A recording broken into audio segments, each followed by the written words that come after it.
I'm Madeline Alvey, and I'm a PeaceCaster. I had the pleasure of interviewing Malidoma Somé at the 2008 Festival of Faiths. Malidoma Somé is a West African medicine man, teacher, and author. His life and teaching form a bridge between the traditional ways of his people, the Dagra of West Africa, and the modern world. Malidoma has shared the ancient knowledge of his tribe with people in the West, who are becoming increasingly disconnected from their ancestors' spirit and the richness of community life. How can this help young people in their pursuit of peace and cooperation?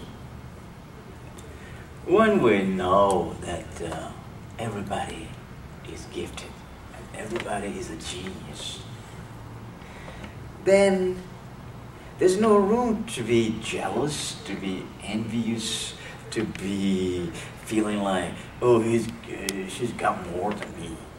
How did that happen?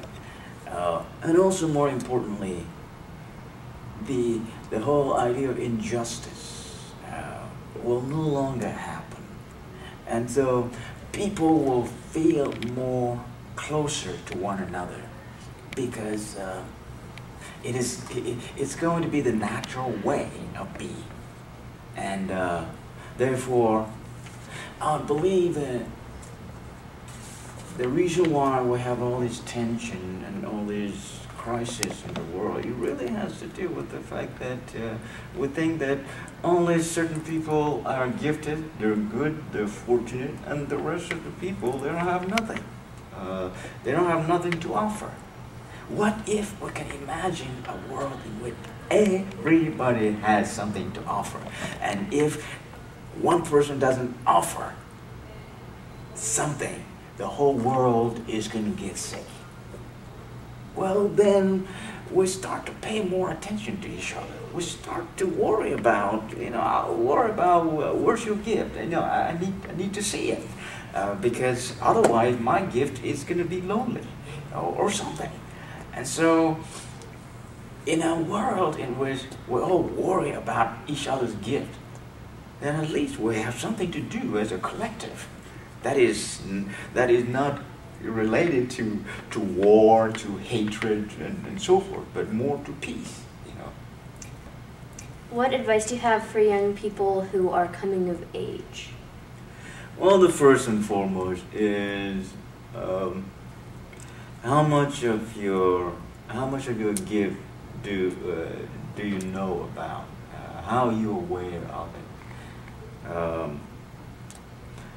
The coming of age is a very critical time, a critical moment, because a certain kind of delicate transition is in effect at that moment, and that transition has to be first understood as a very important moment, defining moment, in which the invitation is to recognize that in order to be able to rise to that place where you become the blossoming flower with all the gifts and all the beauty that you brought with you into this world, there is indeed a transition that you will have to submit to, which is more or less like the trauma of being born, the trauma of birthing and so forth. And so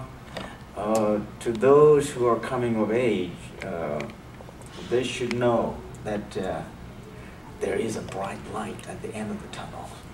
There is a very positive outlook that needs them to get to it.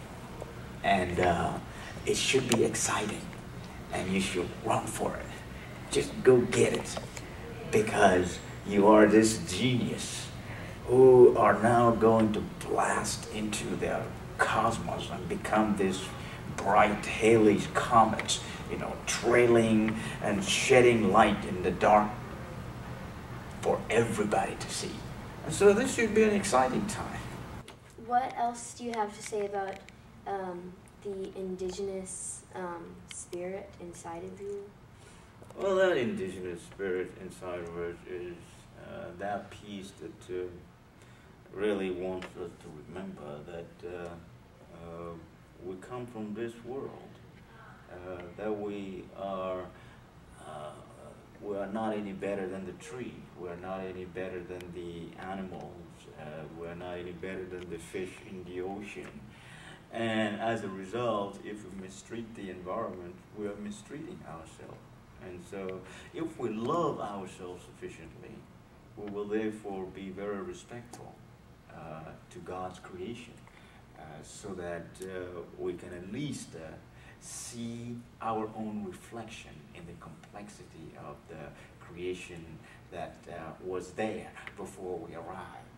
And so that indigenous self is the core human being, the core self that is like the tree, like the plant, like the flower, and so on and so forth.